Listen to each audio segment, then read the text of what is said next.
Bonjour à tous et à toutes. Bienvenue à la conférence intitulée le même titre que mon livre, L'épopée des bateaux blancs, parce que je pense que c'était une épopée.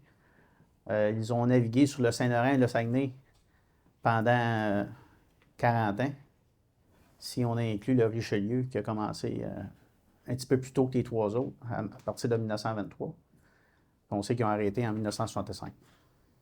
Là, ici, Armand Barthes, mon aïeul, mon arrière-grand-père, que j'ai eu la chance de connaître, il est décédé 97 ans et 6 mois, et j'avais 17 ans. Et puis, j'allais jaser avec. Puis là, on me parlait du fleuve, le Saguenay. Ces années, il commençait à naviguer en 1912.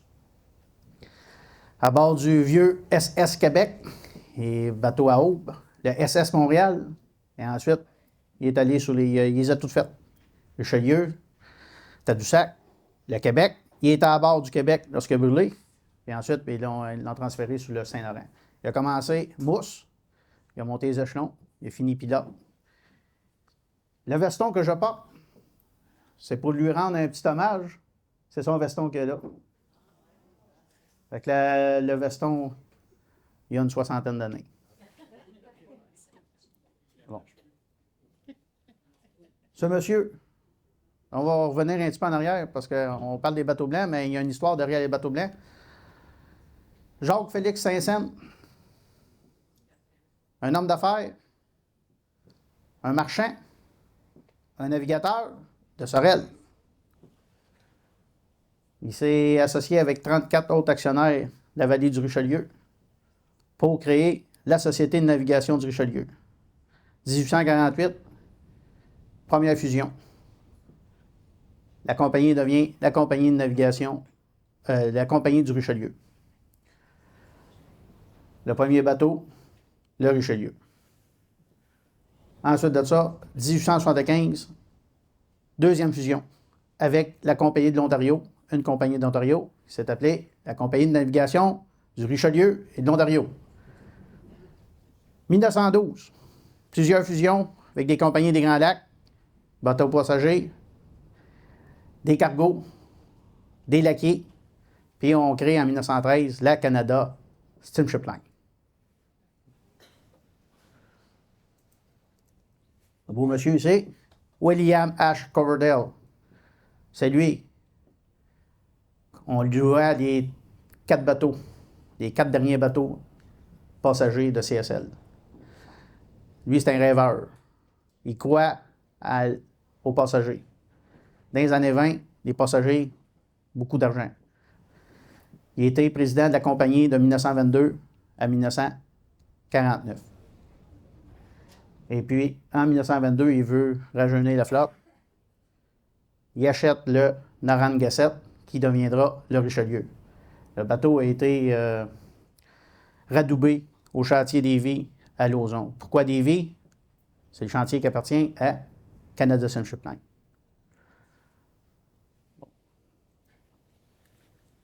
On voit ici le Richelieu. Très belle photo. Derrière, c'est l'entrepôt frigorifique de Montréal qui, à l'époque, en 1922, devient le plus gros entrepôt frigorifique au monde. Il a été conçu par John Metcalfe de Chicago. Le Saint-Laurent, construit en 1927 au chantier Lévis. Fait à noter, c'est le premier navire qui est construit sous l'égide de CSL. Parce qu'on se rappelle, 15 ans avant, 14 ans avant, dans le fond, c'est un regroupement. C'est tous des vieux bateaux. Là, il y a des laquiers, il y a des cargos générales, puis il y a des bateaux de passagers. Et puis, Coverdale, il veut rajeunir la flotte.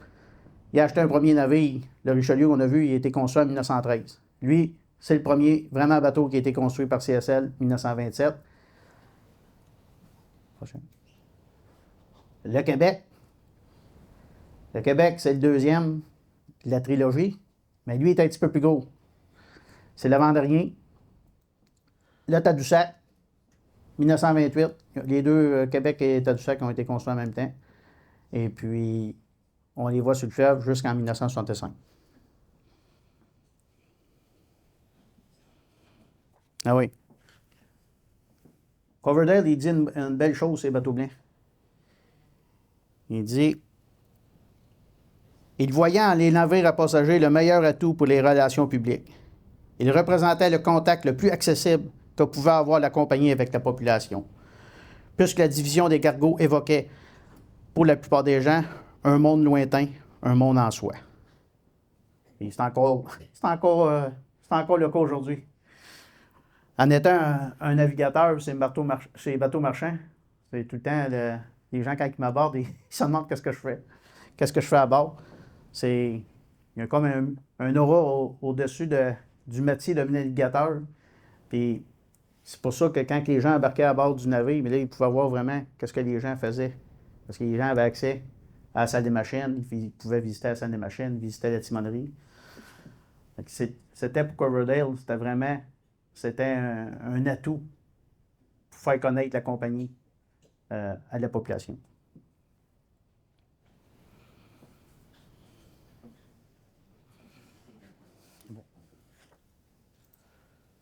Alors ici, on voit le Richelieu en cale sèche, au chantier des Vies, à Lauson. Là, j'aime cette photo, parce qu'on est loin de la CSST dans ce temps-là. Fait que je ne sais pas si c'est témérité ou insouciance, ou un peu des deux. C'est bon. Ici, encore le bateau. Lui, c'est le Saint-Laurent. Je le sais parce que j'ai le monsieur sur la pale d'hélice, c'est Louis-Georges Guivremont, monsieur de Saint-Ignace. Et Louis-Georges, ben, il a navigué sur le Saint-Laurent seulement. Alors, puis à l'époque, souvent les gars de pont, eux autres, ils étaient éclairés dans le langage.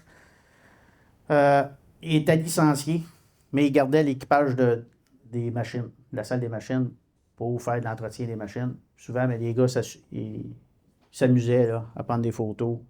Et puis, ça, c'en est une. Bon. C'est une très belle photo. Là, on voit qu'il manque une pale d'hélice. C'est pas une illusion d'optique. Le chef mécanicien, c'est un monsieur de Sorel, Omer Poléquin. Le monsieur à sa droite, c'est un dirigeant de la Canada Ship Line. Ça, c'est une de mes photos préférées. C'est une photo de la collection de Louis-Georges Guivremont. Vraiment, on voit l'ampleur. Ouais.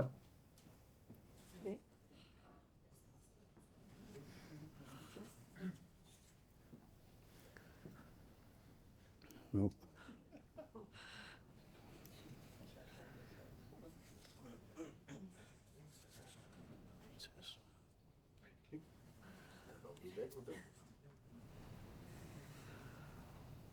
Oui, oui.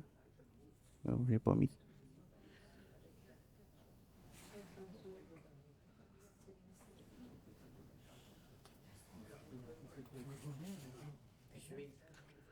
Non, oui. Oui.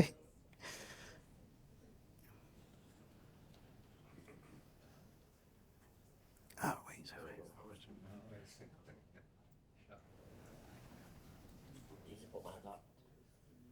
Mais non, mais je comprends pas. Ah oui, c'est sûr. OK. La photo ici, je l'avais intitulée Y a-t-il le feu dans la cheminée? Et puis, non, c'est que les gens, il fallait qu'ils gardent, les matelots, il fallait qu'ils gardent la cheminée très propre. Et puis, ça venait de l'office de CSL. Puis, le surintendant de la peinture, William Woolford, dit dans les années 20, la première chose que l'on observe d'un vapeur lorsqu'une personne est à terre, ce sont ses cheminées. C'est la tâche de notre compagnie d'entretenir nos cheminées de tous nos navires afin qu'elles soient éclatantes, propres et attrayantes. Et voilà le résultat après avoir lavé. Le rouge, le blanc et le noir, ce sont encore les couleurs arborées par la compagnie Canada Steamship Line. Le monsieur qui est dans la cheminée, c'est André Saint-Jean. qui a commencé comme aide serveur dans les années 50, puis qui a terminé au début des années 60. Il était commissaire aux cabines.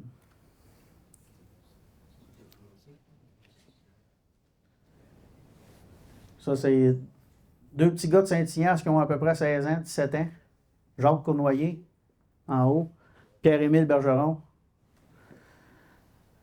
Puis, regardez la hauteur. Ça, c'est la roue d'urgence qui se retrouvait à la poupe du navire. Puis, regardez, disons que si, en cas que l'appareil, que le navire ait une avarie, perdre l'appareil à gouverner, donc là, il pouvait prendre le contrôle à partir de là, à la poupe. Et je pense que le temps qu'il y ait un matelot qui se rende là, qui prenne la barre puis commence à tourner, je pense que le bateau va être échoué. Mais la réglementation ordonnait d'avoir une roue d'urgence, mais je pense que, disons que les gens, c'est comme un bibelot sur le bateau.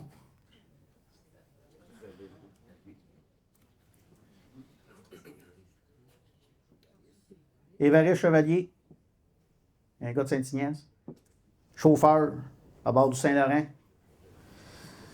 Le chauffeur, aujourd'hui, ça n'existe plus. C'est un métier qui a disparu à bord des navires. Le chauffeur, lui, son travail, c'était d'alimenter les chaudières en combustible. Sur les bateaux blancs, c'était le mazout lourd. La génération des derniers bateaux. Avant ça, le charbon. Les 4 bateaux blancs comprenaient 6 chaudières. Fait qu'il y avait 2 chauffeurs par corps. Fait que chaque chauffeur s'occupait de 3 chaudières. Puis là, bien, tout dépendant de la vitesse que le navire faisait ou de la demande d'énergie, bien, eux autres, ils contrôlaient le feu. Okay. Plus qu'elle allait vite, plus il fallait qu'il fasse de vapeur. C'est bon. Ici, Régent Valois. Il est là. Ici présent. Régent, il était graisseur sur le Richelieu. Au bonheur. Graisseurs, on retrouve encore les graisseurs à bord des navires. Fait que les graisseurs, leur travail, c'était d'assister les officiers mécaniciens dans leurs tâches quotidiennes d'entretien des moteurs principaux. Mais dans le cas des bateaux blancs, comme c'était à vapeur, des machines à vapeur. Ensuite, la machinerie auxiliaire, ainsi que la réparation de ceux-ci. En marche, ils devaient lubrifier les pièces mobiles des 2 machines à vapeur, ainsi que des appareils auxiliaires. Ça, la photo a été prise en septembre 59. Fait que t'étais jeune, Régent? Les graisseurs, ils étaient 2 par corps, même chose. Puis, avec les chauffeurs, fait qu'il y avait 4 personnes, plus l'officier de mécanicien, plus un régleur d'eau qu'on va voir.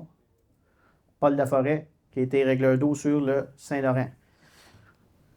Le régleur d'eau, lui, c'est de surveiller la pression puis le niveau d'eau des chaudières et de les ajuster selon la demande d'énergie. La personne, il y avait trois régleurs d'eau, un par corps, puis là, ben, eux autres, il fallait qu'ils s'occupent des 6 chaudières. Fait qu'ils ne chômaient pas lorsque le bateau était en marche, bien entendu. Paul-Émile Boucher, on va aux côtés d'une des machines, parce que les bateaux blancs, les 4 bateaux blancs avaient 2 machines à vapeur. Et puis, Paul-Émile Boucher était 2e mécanicien à bord du Richelieu. Là, on va ici, dans le fond, c'est les membres d'un cadre de la salle des machines. Donc, on peut voir le premier à gauche, on va y aller c'est Julien Péloquin de Sainte-Victoire. Non, excusez. Claude Loisel de Sorel, Paul Laforêt de Saint-Ignace, Julien Péloquin de Sainte-Victoire, Joseph Etier, il était l'officier de corps. Puis les 2 autres, son nom n'ont pas été identifiés. Et en plus, là, il y a 3 quarts sur les bateaux. Le 2e mécanicien avec ses 2 graisseurs, ses 2 chauffeurs, puis le régleur d'eau, eux, ils étaient de 4 à 8. Ça veut dire 4 heures le matin à 8 heures et de 16 heures à 20 heures. Le troisième mécanicien était de la 12-4. Midi à 16 heures, puis de minuit à 4 heures. Puis le quatrième mécanicien, 8-12. 8 heures à midi, 20 heures à minuit. Et puis, il y avait un assistant mécanicien qui était de jour, 8 à 17 heures. Puis, il y avait un électricien et un plombier aussi à bord parce qu'il y avait 250 cabines. Fait que le plombier, il y avait pas mal d'ouvrages à faire parce qu'il y avait un robinet par cabine. Donc, disons qu'il était appelé souvent à aller changer les tuyaux ou aller déboucher les robinets. Ici, c'est une photo très intéressante. Pour une raison, c'est que on entend trop souvent que les Québécois, on était refermés sur nous autres mêmes, puis que nos aïeux, ils ne connaissaient pas d'autres cultures, à part la nôtre. Alors, il y a une photo qui dit le contraire ici. Chez les bateaux blancs, il y avait des personnes racisées qui travaillaient à bord. Là, on voit ici, c'est 3 personnes de Saint-Ignace. En haut, c'est Gilles Massé. En genou, c'est Gilles Massé était graisseur. Paul-Leville Chevalier était régleur d'eau. Puis l'autre agenouillé à droite, Gérard Bergeron était 4e mécanicien. Et puis, la personne de couleur noire, puis l'autre à droite, c'est un hindou, un Indien de l'Inde. Les deux étaient chauffeurs. Puis, lorsque j'ai interviewé Gilles Massé, là, on parle des années 50. Et puis, moi, j'ai demandé, je dis, avez-vous été témoin de racisme? Et il dit, lui, à sa connaissance, il a dit non. Il dit que les deux gars étaient bien intégrés, il avait bien du fun avec eux. C'était 2 bons travailleurs. Fait que ça me mettait une lumière, une autre lumière sur le fait que nos aïeux ont quand même, disons que le partage de connaissances puis le partage culturel, c'est pas arrivé du jour au lendemain. Il y a du monde qui ont pavé la voie avant nous.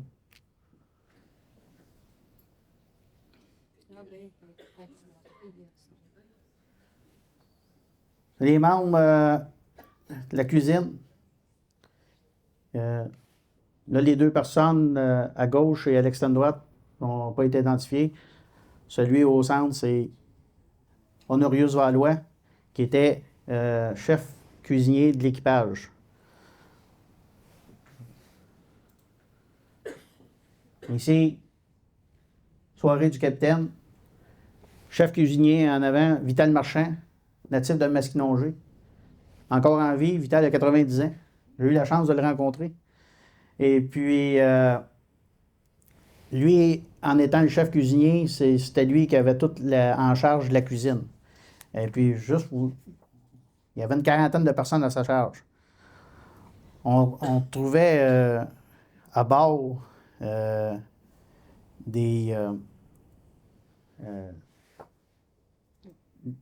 y avait les 25 serveurs, serveuses. Il y avait 8 aides de serveurs. Ouais. Non, oh, reviens. Bon, ça, c'est les garçons de cabine. Ils étaient 12 à bord. Les autres, le travail, c'était transporter les bagages des passagers, nettoyer les coursives intérieures, balayer les cabines des passagers. Là, il fallait qu'ils fassent faire le bain. Faire le bain, ça, c'est... il était réparti aux autres aussi par quart de travail. Puis là, faire le banc, c'était à chacun leur tour. Il s'assoyait devant un banc. Puis là, il s'assoyait sur un banc. Puis devant eux, il y avait un panneau avec des témoins. Puis là, chaque témoin présentait une cabine. Puis là, quand le témoin s'allumait, là, ça voulait dire qu'il y a quelqu'un qui demandait un service dans la cabine. Et puis, selon les histoires, permet que des fois, les garçons de cabine, y arrivaient, t'as des jeunes fringants. Là, il y avait des riches américaines qui demandaient certains services. Non, attends. Bon, là, les garçons de cabine, il y avait aussi des femmes de chambre. Ils inspectaient les cabines une fois par semaine. Le capitaine, le commissaire de bord, son assistant, puis le commissaire aux cabines. Puis le personnel d'atelier Il était appuyé par un préposé aux toilettes, un concierge pour le hall puis le grand escalier, puis un préposé au salon. Il y avait le salon passager puis le salon d'observation. Alors, il y avait pas mal de monde. Puis dans les cuisines, on trouvait, bon, il y avait des aides cuisiniers au chef. Il y avait le chef, comme j'ai dit, le chef cuisinier pour l'équipage. Puis là, on parle d'un équipage de 183 personnes. Il y avait deux bouchers, deux assistants bouchers, un poissonnier. Il y avait des pâtissiers, un barista. Ok, il y avait des laveurs de vaisselle. Il y avait des plongeurs. Puis ça, les plongeurs, ça changeait souvent. Parce que apparemment que quand ils arrivaient à Montréal, c'était pas vraiment un travail intéressant. Fait que les gars s'en allaient. Fait qu'un bon coup, le chef cook allait à terre, il allait au carré Saint-Louis. Fait que, les gars embarquaient une semaine, mais quand ils revenaient à Montréal, ils débarquaient. Fait qu'on retournait au carré Saint-Louis, aller chercher d'autres robineux.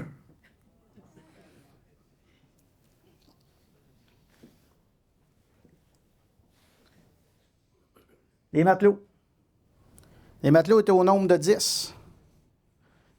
Et puis, 10 avec un maître d'équipage, communément appelé sur les bateaux un bosun. Le bosun, lui, c'est comme le boss des matelots. Et puis, lui, le bosun, le matin, il va rencontrer le premier maître à 8 heures, puis ils font un plan de match pour la journée. Là, c'est sûr que ces bateaux blancs, on s'entend que le plan de match il était assez facile parce que les bateaux ils étaient comme une horloge. Il y avait tout le temps les mêmes ports aux mêmes heures. Et puis le travail de matelot, eux autres, c'était de jour, mais ils étaient appelés à travailler aussi de soir ou de nuit, dépendant du bateau lorsqu'il accostait. Parce que les matelots étaient appelés à débarquer sur le quai, à sauter sur le quai puis attacher le bateau. Il y en a qui restaient à bord, même chose. Fait qu'il y avait une équipe en avant et une équipe en arrière. Et puis les matelots, ben, eux autres, en plus des opérations d'amarrage puis d'appareillage, il fallait qu'ils s'assurent de l'entretien des appareils, comme les treuils, les guindeaux, s'assurer que c'est le bon fonctionnement, le graissage de ces appareils-là, euh, la réparation s'il y avait lieu. Puis aussi, les matelots, un bon matelot, il fallait qu'il sache l'art d'épicer les câbles. Euh, voyons. Des câbles métalliques, des cordages, des filins. Ils avaient la charge de l'entretien des ponts extérieurs, nettoyage, retouche de peinture. Il fallait qu'ils entretiennent leur carré d'équipage. Eux, les matelots, ils logeaient les 10 en avant, dans le cocon avant. Et puis, comment ça fonctionnait? Ben, il y avait 3 couchettes. Bien entendu, les vétérans, ils étaient en bas, avec les nouveaux en haut. On peut, vous pouvez vous imaginer, on n'est pas dans le confort d'aujourd'hui, pas d'air climatisé. Alors, quand le navire était ici à Sorel ou à Montréal, dans le cocon en avant, le soleil qui plombe sur l'acier, il devait faire extrêmement chaud. Et ça devait sentir un petit peu aussi. À quai, les matelots, eux autres, les bateaux blancs transportaient un peu de fret, des marchandises, surtout pour les hôtels Manoir Richelieu, hôtel Tadoussac. Puis ils revenaient chargés de bleuets pour les marchés, les marchés publics à Montréal. Puis c'était le travail des matelots de transborder la marchandise aux différents ports. Et puis les bateaux blancs avec également le contrat de la malle pour Post Canada. Ici, à l'île Thibault, une vigie. La vigie, son travail, ben, il était extrêmement important à l'époque parce qu'il n'y avait pas de radar jusqu'en 1947. Alors, la vigie, surtout dans les moments de visiter restreinte, soit dans la pluie, la grosse pluie, dans la brume. Bon, lui, la vigie, c'était les oreilles et les yeux du personnel navigant à la timonerie. Aujourd'hui, le travail de vigie n'existe pas vraiment ou n'existe plus. Souvent, ben, ça va être un matelot qu'on va envoyer en avant à la proue.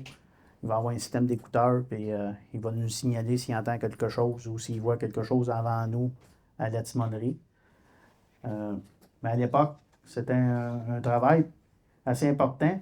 Et puis, malgré l'installation des radars, comme j'ai dit en 1947, les bateaux blancs ont gardé leur vigie jusqu'à 1965. Et puis là, j'ai une petite anecdote avec lui, Alice Thibault. Si je vous dis Nottingham, si je vous dis la belle Marianne, Robin des Bois, bon, eux, ils se sont sûrement inspirés de l'histoire de Robin des Bois. Alice Thibault a navigué de 1927 à 1939. Les années 30, la crise. Là, on peut s'imaginer ici, tout le long de la vallée du Saint-Laurent, disons que les gens survivaient. Et puis, ceux qui avaient la chance de travailler, bien, étaient bien chanceux d'avoir un petit salaire pour voir leur famille. Et là, on travaille sur les bateaux blancs. Et qui vient se pavaner? Des riches anglophones, des Américains, des gens de l'ouest de l'île de Montréal, puis des Ontariens. Fait que, comment partager la richesse? C'est facile. Il y avait un monsieur, Aldé Latour de Saint-Joseph de Sorel, surnommé Taïdé. Et puis lui, il parlait anglais. Là, lui, Alicide puis Taïdé dégonflait les pneus d'un monsieur qui avait peut-être été un petit peu arrogant avec eux. Là, Taïdé disait au gars, à l'américain, hey, ton auto a une crevaison, mais on peut s'arranger, on va la réparer. Ouais, merci. Fait que là, eux autres, ils enlevaient le pneu, allaient dans la salle des machines, regonflaient le pneu, attendaient un peu, ils revenaient avec le pneu, ils réparaient. Là, l'Américain tipait, 1 pièce, 2 pièces. Fait qu'ils ont fait ça tout le long des années 30. Fait que c'était leur pourboire à eux autres. L'homme de corps. Là, ici,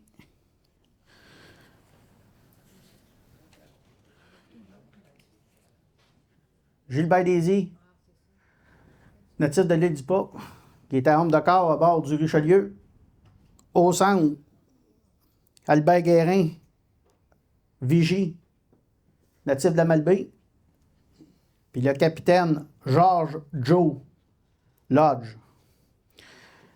L'homme de corps, lui, à bord des bateaux blancs, ça le dit, homme de corps, il était à 5 heures. Fait qu'il y avait 3 hommes de corps à bord, chacun leur quart de travail de 4 heures. Et puis, leur tâche était de servir le café ou le thé et la collation au personnel de la timonerie, nettoyer la douche et la toilette des officiers de navigation, réveillait le personnel de corps suivant, puis il assistait le personnel navigant si nécessaire. Biaké, l'homme de corps, ben lui, il avait la responsabilité de l'accès du navire. Et puis, une anecdote que Gilbert m'a contée, le Richelieu, lui, de temps en temps, il longeait le long de la Côte-Nord jusqu'à Port-Neuf, puis là, il traversait l'autre côté, puis il allait à Pointe-au-Père. Puis le quai, il n'y avait pas de quai à l'époque à Rimouski. Le bateau accostait à Pointe-au-Père, puis il y avait un autobus qui pouvait amener les touristes à Rimouski. Et puis là, Gilbert, il compte en septembre, quand la saison de croisière se terminait, là, souvent, il y a des grosses compagnies comme le Sun Life, General Motors, qui louaient le bateau. Littéralement, c'était juste des gens de leur compagnie, ils embarquaient, faisaient une croisière. Et puis, là, les gars sont allés à terre, parce qu'il y avait rien que des hommes.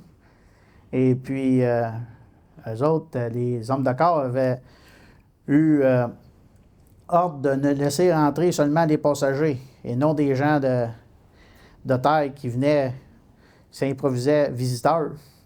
Et puis là, un soir, les gars sont revenus bien chauds. Il y avait des femmes avec eux autres. Des femmes de la région du Bas-Saint-Laurent. Puis là, les femmes voulaient embarquer à bord. Fait que mon Gilbert, il a fallu qu'il appelle les matelots. Parce qu'il n'était pas capable de retenir tout ce monde-là. Puis là, il voulait le dissiper. Ah, petit gars, parle pas. Et lui, il avait peur de perdre sa job, bien entendu. Mais bon gars, il se dit, ah, c'était plus de nerfs. Il fallait qu'il appelle les matelots pour qu'ils viennent l'aider. Donc, on voit ici un personnel de corps à la timonerie. La seule personne qui a été identifiée, c'est celui au centre, la troisième personne, Germain Latour, qui était pilote sur le Richelieu.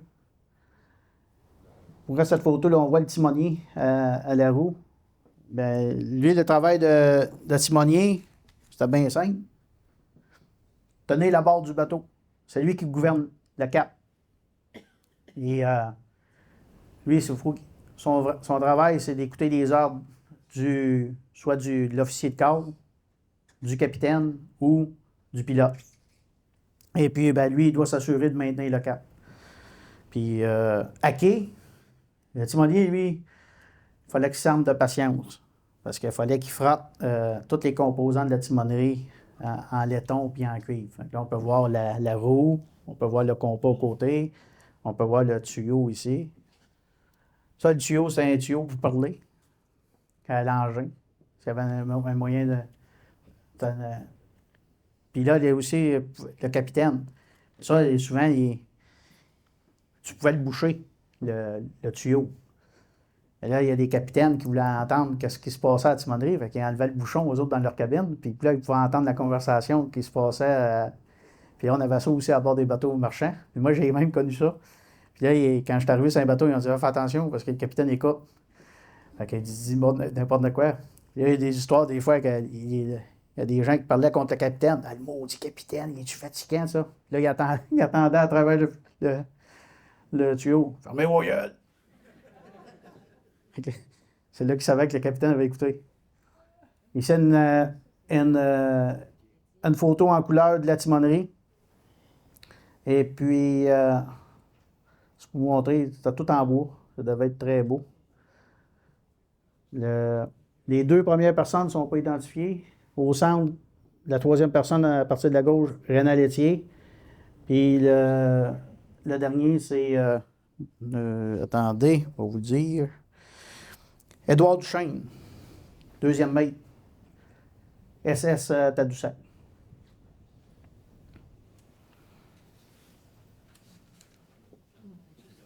Ça, c'est une photo que je trouve excellente.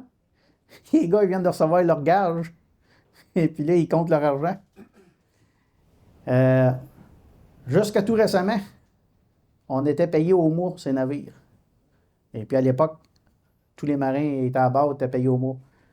Et puis, je sais que ceux qui ont travaillé dans le côté hôtellerie, souvent, ils étaient payés, il y avait un salaire, disons, exemple, être serveur, s'ils recevaient 50$ par mois, mais à la fin de l'année, s'ils restaient toute la saison, ils ne prenaient pas de temps off, à la fin de l'année, il y avait le même montant, 50$ par mois. Fait qu'ils doublaient le salaire. Fait que ça incitait les gens à rester pour pouvoir aller chercher le... Mais eux, à bord, soit le pont ou l'équipage de pont ou l'équipage de la salle des machines, c'était vraiment leur salaire. Il n'y avait pas de boni à la fin. Ils étaient payés pour les mois qu'ils travaillaient. Bon. Ici, c'est les officiers de navigation. Là, dans le fond, on retrouve Robert Thériault, deuxième officier, Jean Baudry, premier officier, et le capitaine George Joe Lodge, le troisième maître. Troisième maître, les non identifiés. Pilote, Germain Latour. Puis l'autre, c'est le sans-filis. C'était le radio-opérateur. Lui non plus, il n'a pas été capable de l'identifier. Leur travail, on va commencer par le troisième maître. Lui, il avait la responsabilité de la sécurité à bord. Fait que lui, à l'extérieur de ses heures de travail, lorsqu'il n'était pas à la timonerie, il fallait qu'il inspecte une fois par mois tous les l'équipement de sauvetage, c'est-à-dire toutes les salopes de sauvetage, tout l'équipement qu'il y avait à l'intérieur, et puis tout l'équipement de combat d'incendie, les boyaux, les haches, les instincteurs. Fait que ça, c'est son travail. Deuxième officier, lui, est en charge de la navigation. Et là, on s'entend que les bateaux blancs faisaient tout le temps le même trajet. Fait que le deuxième maître, on peut dire qu'il avait le meilleur travail parce que ses routes, tu as déjà tracées sur ses cartes. Et puis, dans le fleuve, c'était les pilotes qui avaient la conduite du navire. Fait que là, comme il y a déjà un officier qui m'a conté, il dit, deuxième maître, lui, il descendait à aller danser. C'est son gros travail. Le premier maître, lui, est en charge de, justement, du chargement, du fret. Il est en charge de s'assurer que le deuxième maître, le troisième maître faisait bien le travail. Il est en charge des matelots. C'est lui qui donnait le travail à faire pendant la journée aux matelots, en passant par le maître d'équipage. Puis le capitaine, lui aussi, allait danser. Et puis, lui, le capitaine, c'est lui qui manœuvrait le bateau. Une fois qu'il arrivait proche des quais, il prenait la relève du pilote, puis c'est lui qui accostait le navire. Même chose pour le départ. Puis là, il y a un troisième mec qui a navigué en 57-58 sur Saint-Laurent qui comptait que le bateau était en montant vers Montréal. Et puis là, c'était le soir, fait qu'il y avait la soirée d'ensemble. Puis le capitaine, il aimait bien ça. C'était un danseur. Et puis Bodensick, Carl Bodensick, lui, il aimait ça bien gros danser. Puis lui, il avait été pilote de l'air pendant la Première Guerre mondiale. Il avait navigué ces lacs. Fait que ce capitaine-là était comme en semi-retraite, disons. Fait que, il allait danser. Puis là, mon coup, ils l'ont appelé parce que le bateau était dans la brume à la hauteur de la Noret. Il est arrivé, il aurait fait une crise à la timonerie. Parce que le temps qu'il monte, quand il est arrivé à la timonerie, bien là, il n'y avait plus de brume. Et on l'avait dérangé pendant sa danse. Fait que comme j'ai dit, le pilote, il y avait 4 pilotes à bord. Puis là, c'est une clause grand-père. Parce qu'on sait qu'il y a sur le Saint-Laurent, à l'époque des bateaux blancs, bon, c'était Pointe-au-Père, puis en 1959, ils ont changé la station pilote aux Escoumins. Alors, on a le secteur du Bas-Saint-Laurent qui est les Escoumins à Québec. Puis ensuite, on a le Saint-Laurent central qui est entre Québec et Montréal, puis qui est séparé en deux. Québec-Trois-Rivières, Trois-Rivières-Montréal. Mais les bateaux blancs avaient une clause grand-père, et puis les pilotes étaient fournis par la compagnie. Puis la plupart des pilotes demeuraient à bord du navire. On avait 2 pilotes pour la section Montréal-Québec, puis 2 pilotes pour Québec, le Saguenay. Et puis le sans-filisme, lui, il faisait c'était lui le radio-opérateur. Mais dans ce temps-là, c'était pas une radio comme qu'on connaît aujourd'hui, c'était pas sur les ondes VHF, c'était vraiment la télégraphie. Et puis lui, il fallait qu'il se reporte. Il pouvait avoir le trafic de la météo via les hangars on avait ici à Sorel, justement, où il y avait Statera. Là. Bon, il était là, les signaux. Puis là, il y en avait tout le long du Saint-Laurent. C'est par ça qu'il pouvait avoir de l'information. Alors, ici, encore l'équipage de pont, les officiers de pont. On a le troisième maître, Robert Thériault. Le deuxième maître n'a pas été identifié, Capitaine Lodge, pilote Germain Latour, avec une demoiselle. Puis là, je me suis tout demandé les mains taquées.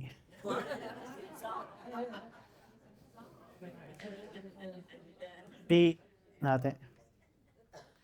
Là, l'image, les habits blancs, c'était.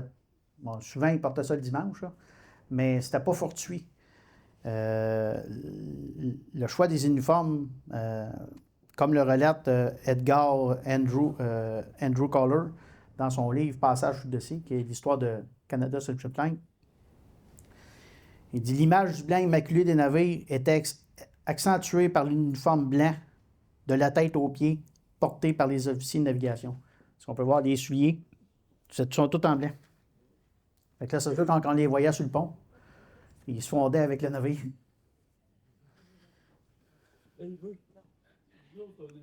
Bon, cette photo-là, il y a toute une histoire. Pas la photo en tant que telle. Bien, la photo en tant que telle, mais pas les... On peut voir, ça a été pris dans les années 50. Bon. Lui, le cuisinier René Lemieux. Arthur Lacroix. Premier officier. Capitaine. Je crois que c'est un Simard. Lui, c'est un... Attendez. Un Savard, je crois. Puis il y a mon arrière-grand-père aussi, Armand Barthes. Bon. Il y a quelques années, lorsque j'ai fait mon exposition sur les marins de Saint-Ignace, bien entendu, j'avais quasiment la moitié des photos provenaient des bateaux blancs. Et puis, il y a un pilote du Saint-Laurent qui me dit, écoute, il y a un gars qui tripe ses bateaux blancs à Sacré-Cœur, c'est à Côte-Nord. Il dit, ça vaudrait la peine que tu ailles le rencontrer. Il dit, il est bien ouvert. Bon, moi, je naviguais, je préparais mon exposition. Disons qu'il me manquait du temps pour aller rencontrer le monsieur. Mais j'avais ses coordonnées, puis je n'avais pas communiqué avec lui, mais ça m'est resté dans l'idée. Là, quand je travaillais à la rédaction de mon livre, L'épopée des bateaux blancs, je dis, ouais, il faudrait bien que je l'aie rencontré. J'appelle le monsieur. Ah, je dis, ben oui, petit gars. Il dit, c'est quand tu veux faire ça. Fait que je dis, écoutez, là, je t'aborde un navire, ils m'ont débarqué, on regardera ça. Ici, avec ma conjointe, on parle, elle me dit là, elle dit, ça serait le fun d'aller faire une petite fin de semaine en amoureux, ça. Là, je dis, on va rendre l'utile à l'agréable. Elle dit, on pourrait aller dans Charlevoix. Ah, oui, c'est une bonne idée. Fait que, ben, j'ai dit, par contre, j'ai dit, on pourrait partir le vendredi matin. Elle dit, pourquoi? Ben, j'en profiterais pour aller voir un monsieur à Sacré-Cœur. Elle dit, pas vrai? Ben oui. Après ça, ben, on passe le vendredi soir, samedi, dimanche, à Pointe-aux-Pitres. Fait que je m'en vais rencontrer le monsieur. Fait qu'on rentre, on s'assoit. Il dit, par quoi tu veux commencer? Ben, je dis, moi, je veux tout voir. Sa femme de répondre, en regardant ma conjointe. Oh, vous n'êtes pas sorti d'ici? Elle dit, vous allez coucher ici. Elle dit, toi, tu vas t'endormir, puis eux autres, ça va finir, ils vont être au whisky à 5 h du matin. Ouais, elle me faisait des gros yeux. Toujours est-il qu'il amène ses albums. Très intéressant, mais moi, mon livre, je savais que ma rédaction, je rendais hommage à ceux qui avaient travaillé à bord. Lui, le monsieur avait plus des photos de bateaux. Alors, c'était intéressant quand même, mais il n'y avait pas beaucoup de photos avec des membres d'équipage. Là, ben, je tournais les albums. Et bon, au coup, je vois, pouf, Saint-Laurent. Ah, ben, j'ai dit, crème, j'ai dit, Pépé doit être là. Fait que là, je dis, hey, je dis à monsieur, son nom, Paul Desgagnés. Hey, je dis, monsieur Desgagnés, je dis, mon arrière-grand-père, il est là. Il dit, ah, ouais. Il dit, sérieux? Ben oui. Là, je dis, avez-vous la photo sur. L'avez-vous numérisée? Ben, j'ai ça, mon petit gars. Et là, il la trouvait pas. Fait que. Et mon coup, il dit, je m'excuse, je la trouve pas là, dans mes fichiers. Fait que, ben, il dit, ton arrière-grand-père, il est-tu? Tiens, prends la photo. Ben, êtes-vous sérieux? Ah, ben oui, prends-la. Ah, ben, gros, merci, j'étais bien content. Fait que je repars avec cette photo-là. Là, il y a quelques semaines qui se passent après le retour à la maison. Et bon coup, je me dis, ça m'en dit quelque chose, cette photo-là. Elle me dit quelque chose. Là, je sors les albums de famille. Là, on revient dans le temps. 2-3 ans. Mon oncle me donne des photos de famille. Et puis, il y a une photo du jour de l'an chez mon arrière-grand-père. Puis, c'est du monde qui sont assis à la table et sont en train de jouer au cap pendant le jour de l'an.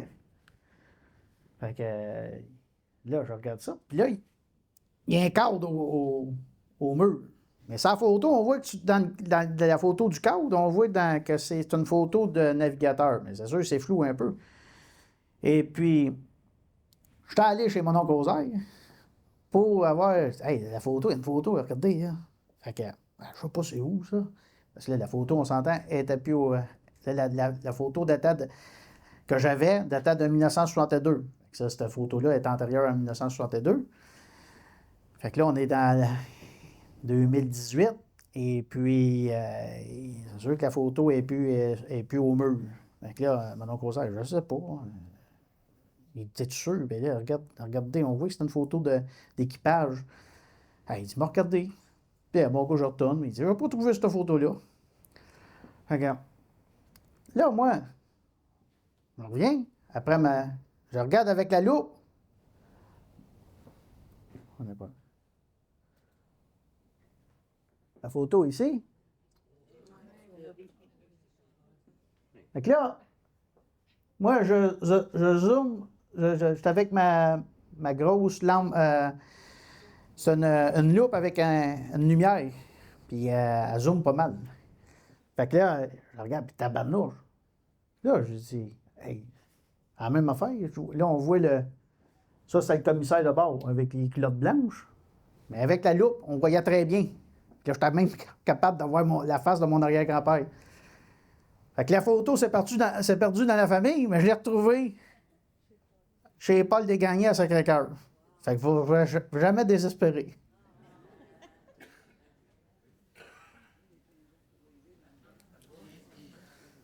Ça, c'est le SS Québec OK à Tadoussac. Non, oui. Très important ici. La calèche. Tadoussac. On avait une famille qui contrôlait le secteur de la calèche. La famille Ovington. C'était eux autres les cochers. C'est eux autres qui avaient le contrôle. Là. Moi, j'aime beaucoup cette photo. Le matelot Gaston Bergeron, un gars de Saint-Ignace, ça c'est il était matelot à bord du Richelieu, fait qu'on voit le Richelieu. Et puis, on voit l'imagination des gars avec la vue en perspective. Puis là, il faut s'imaginer qu'à l'époque, il n'y avait pas le numérique. Hein. Fait que c'est quand même exceptionnel, puis ils ont vraiment réussi. Fait que c'est une très belle photo. Encore deux gars de Saint-Ignace qui sont sur le quai, on ne sait pas c'est où. Eux autres, ils étaient à bord du SS Québec, Wilfrid Cournoyer, Willy Bergeron. Puis là, regardez, Wilfrid, lui, il tient un beau Kodak.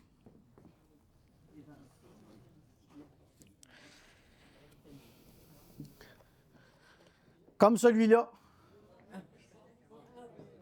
Un Brownies Target 6 size de la Canadian Kodak Company Limited. On voit que c'était très français.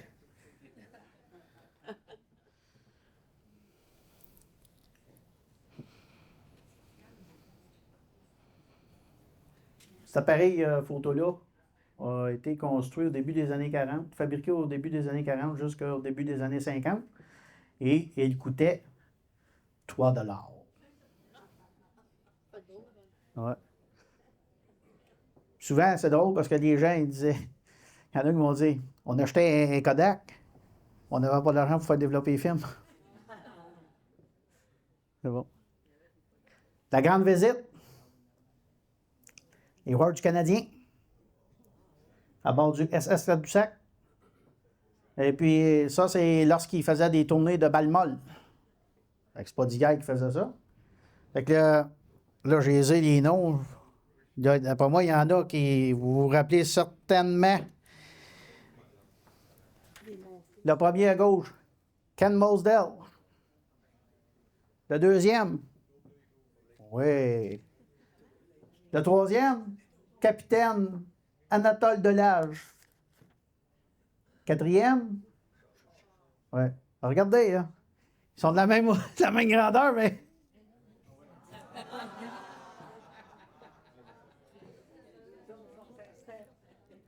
La cinquième personne, c'était le président de la brasserie Molson à Québec. Puis le dernier, Buddy O'Connor.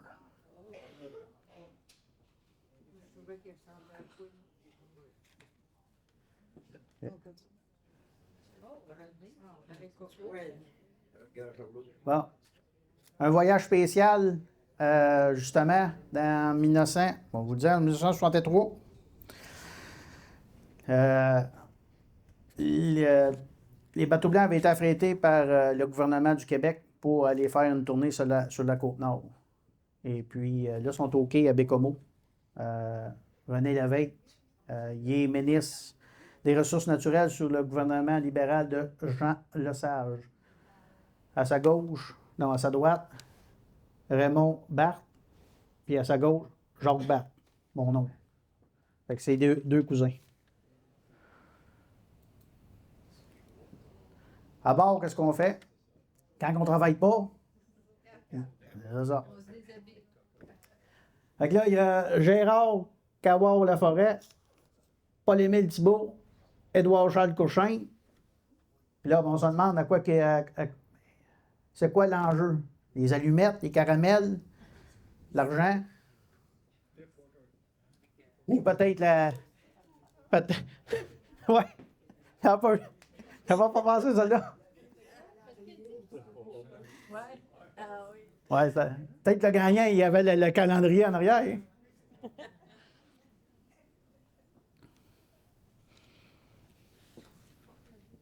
Aussi, on joue au crib à bord des navires.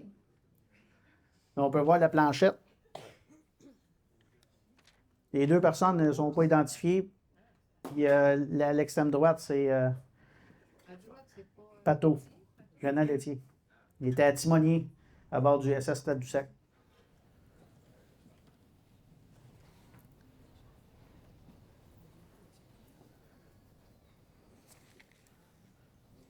Bon. Est-ce que vous reconnaissez les plats? En plein ça. Des gens de Saint-Ignace, des gens de Sorel, on s'ennuie de la patrie. Fait que là, les gars, ils faisaient des giblottes des fois. Il y en a, ils s'étaient même installé un réchaud dans la salle des machines pour faire de la giblotte. Et puis, cette fois-là, ils sont dans le mess des employés de la salle des machines. Et puis là, le cook du moment, c'est Richard Patnaud qui est ici.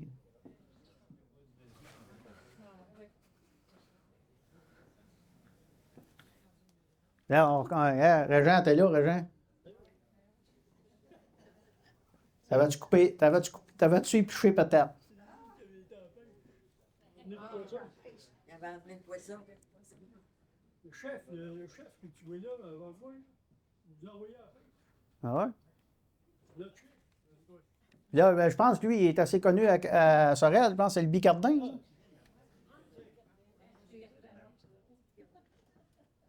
Ça va. Bon, quand on est à terre, quand le bateau est à terre, on fait des visites. Fait que là, il y a deux personnes qui sont identifiées ici, Jean-Bernard de Grandpré de Dupas, Marcel Cournoyer, Saint-Ignace. Fait que là, des fois, ben, les gars, ils vont prier à l'hôtel. Oui. Se retrouver dans un autre genre d'hôtel. Fait que là, est-ce que vous vous rappelez, Michel Normandin? Dites donc d'or! Quand il présentait la lutte. La bière qui tue. C'est bon.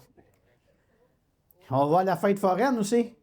Roger Fafard de Saint-Barthélemy. Il a gagné un gros toutou. On fait également la fête à bord. Ça, c'est l'équipage du SS Saint-Laurent, la salle des machines. Jules Guivremont, après avoir navigué, il a été maire de Berthierville de 1979 à 1987 avec son oncle Emmanuel Guivremont. Paul Laforêt, qui était régleur d'eau. Emmanuel était deuxième mécanicien. Le premier maître, Arthur Lacroix. Lui, Arthur Lacroix, pendant la saison morte, il était le conducteur du maire Camillien Houle, maire de Montréal, entre 1944 et 1954. Émile Cournoyer, Guy Guivremont, le cousin de lui et le neveu de lui, Jacques Laroche de Sorel et Édouard Charles Cochin. Ça, c'est une de mes photos préférées. SS Québec. Ils ont veillé tard, ce voilà. Attends, viens.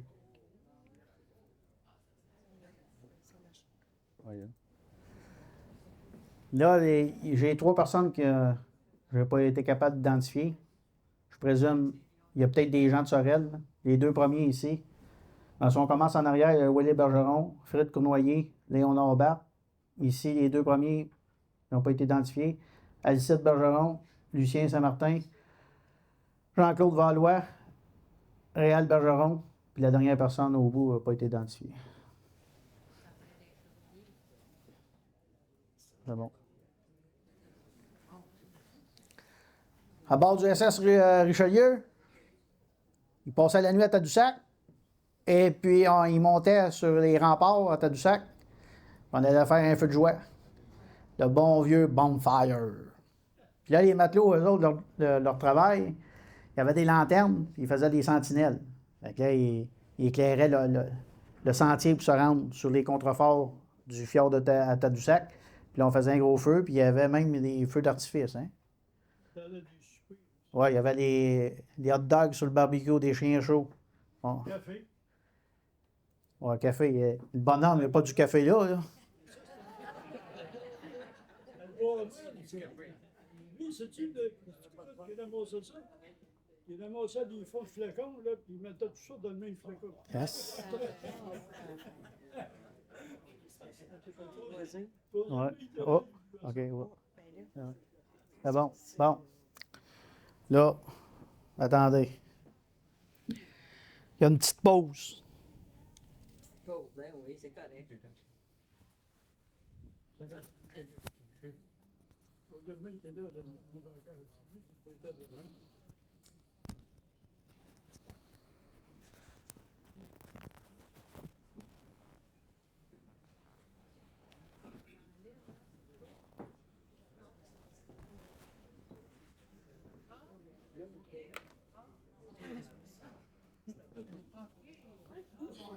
On va avec les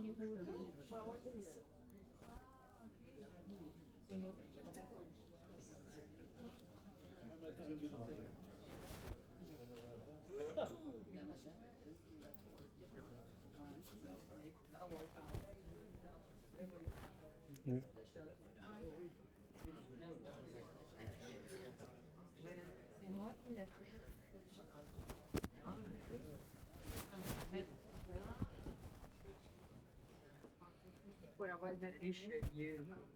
Un peu, il est Bon.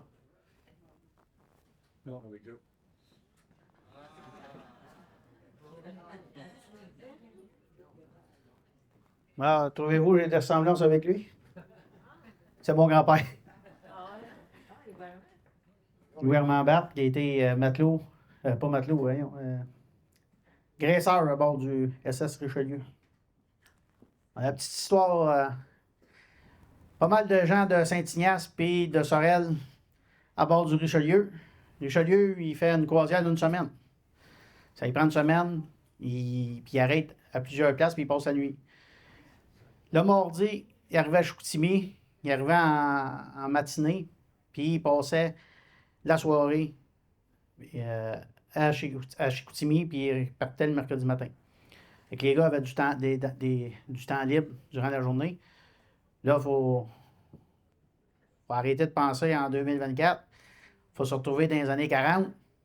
Le baseball, ça joue quand? Le jour. Parce qu'il n'y a pas de lumière.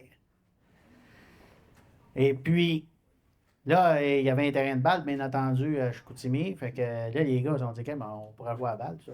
Fait qu'ils demandent aux locaux, il y avait des parties de balle, ils allaient voir ça. On pourra-tu embarquer dans votre ligne? On pourra jouer le mardi après-midi. Fait que les locaux, ils disent oui.